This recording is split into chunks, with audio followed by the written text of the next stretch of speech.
I'm finna give y'all a little backstory. So my middle name is Adreme.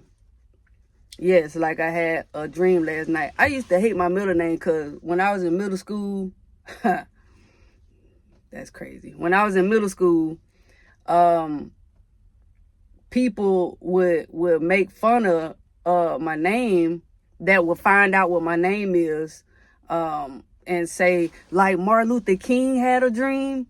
And it used to be so annoying because it used to be the same lame joke. I'm just like, you know what I'm saying? So I ain't gonna say I disliked my name, but I didn't understand it. And then I had a dream when I was like, I don't know, I want to say I was like 11. Like I don't really remember. I know I went in high school, and I know for a fact I hadn't got the 7th or 8th grade yet. So I'm gonna say it was in between the 4th and the 6th grade. But I had this dream, right? Traumatized me for like so long. I still battle with certain stuff to this day.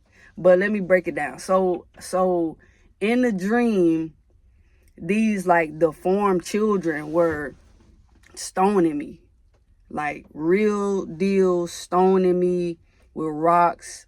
Like they were crowded around me, they were laughing, spitting on me, and all I can do was ball up and kind of try to, shield myself. And I'll look up, here and there, like open my eyes, but they was so scary. Like they looked like, and I don't know, I'm older now. I know that they were like demons, that's why I feel like that they were. But I'm just telling you, like physically, they just looked like very deformed children. Like their teeth were like very scary. Their skin, it was wild. But I'm like trying to protect myself all the while. I'm scared to death. I'm just like, this is on another level of like, is this what death is? Like, like what's happening? I just knew I was gonna die in that dream. Like, why are these people spitting and laughing and throwing things at me, throwing rocks? Like, it was crazy. And okay, so my grandmother has this room in her house that she always had since like I can remember. She called this room the prayer room. She would go in there every morning and she'll pray and she'll read her Bible. And then like it'll be like certain mornings you could just feel her like put like anoint us with oil. You wake up and oil just running down the side of your head, like, but you already knew what time it was. Like, okay, grandma was in it this morning, you know what I'm saying?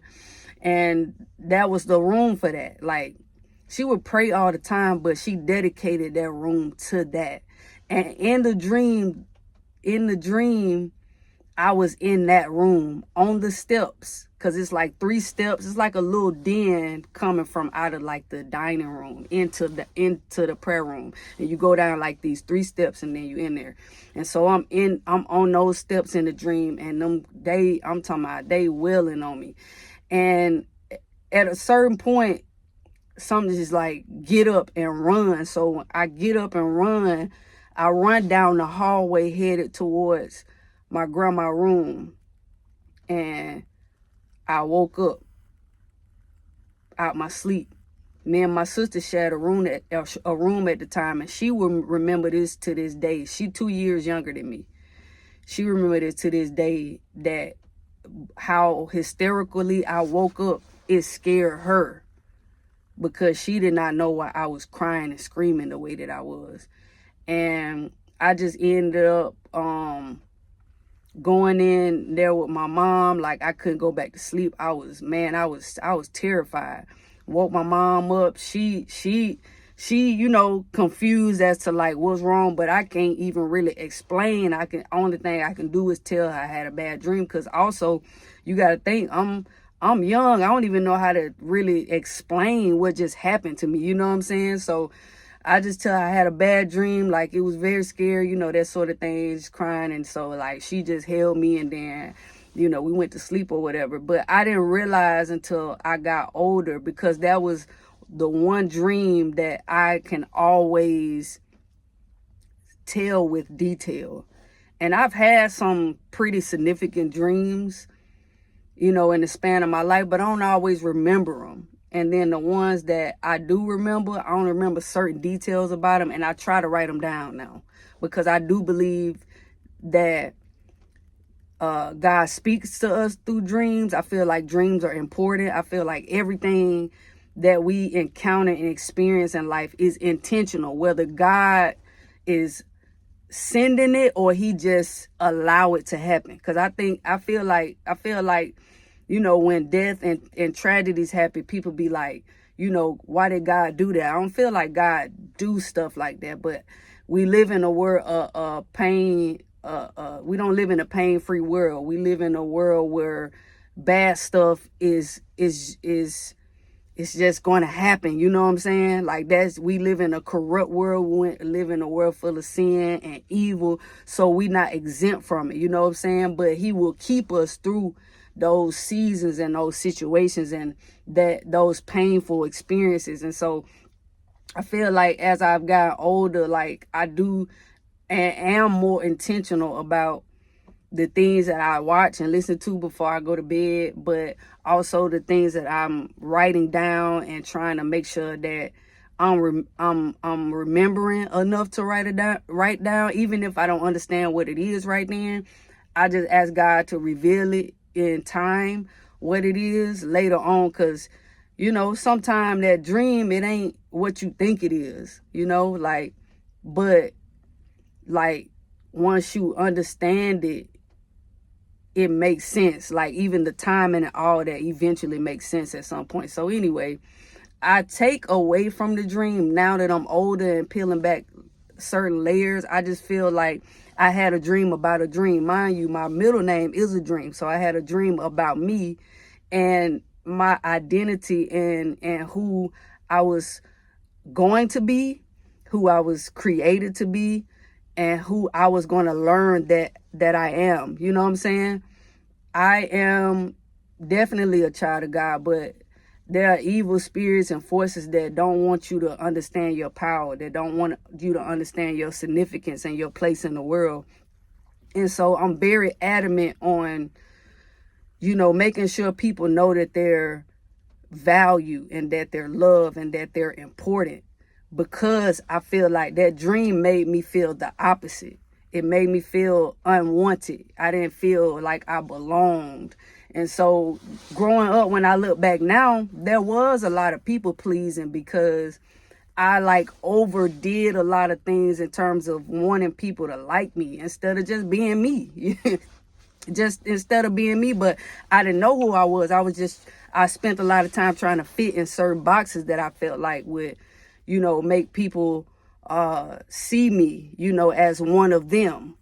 And all of that, as I've gotten older, I see that was just a trick for me to see myself differently than who I actually was, because and also to prepare me for the person that I would become, and understand that even when negativity try to come your way or people try to hurt you, or life itself, not just a person, life can break your heart, that doesn't define who you are. So I'm still learning, I'm still growing, but new views, new heights in this channel is important for me, because perspective has a lot to do with how you see everything that you experience in life, from the good to the most traumatizing events that you ever faced. You know what I'm saying? And so if you don't know how to look at your pain, your trauma, your those experiences the right way, if you don't view it the right way, you can never ascend from it the right way. It'll keep you down. It'll keep you stagnant. It'll keep you on the same level. And so that's why I named the channel this. That's why I'm working on this book, and that's why it's important to me. That matter of fact, I'm gonna talk about that in the book. Like, a lot of the stuff that I come on here and talk about and why I'm so passionate about it is because of my experiences. So you have to understand that somebody need to hear your story, and And it's important for us to share those pieces of ourselves so that other people understand, hey, me too. Like, yeah, I done been hurt too. Yeah, I done had to fight through some negative thoughts. Yeah, I had to fight through depression and anxiety. I still deal with certain things, but the beauty in even all that is I know that God got me. You know what I'm saying? Like, just me even being able to share that with y'all right now is like I feel energized and I feel more confident in sharing it because I didn't let that keep me in a place where I didn't start writing a book. I didn't go to driving school. I didn't start looking at self and saying, no, you are capable. You are this. You are that.